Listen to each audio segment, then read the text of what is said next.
Lebih satu cup. Oh, okey. Oh, dah jadi biasa satu cup Memang dah biasa satu cup.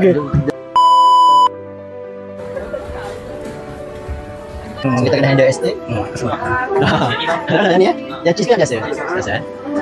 Walaupun kita tak. Yang ni tu yang mana? Alah, satu kan? Nak ayam apa?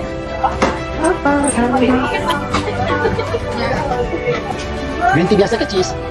Biasa.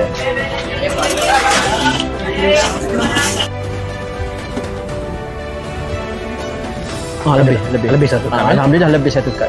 Okey, alright. Macam semalam pun lebih satu cup. Oh, okey. Oh, dah jadi biasa satu cup memang dah biasa satu cup. Jadi so, kita punya benchmark ataupun target satu hari kalau boleh 100 lah. Okey, target. Kalau lebih alhamdulillah kira bonus lah. Saya tak ada tokok tambah daripada mana-mana. Di mana baru nak bermula dengan perniagaan terutama dalam minuman. Saya memang syorkan lah cari tempat yang boleh beri ilmu dan boleh guide kita.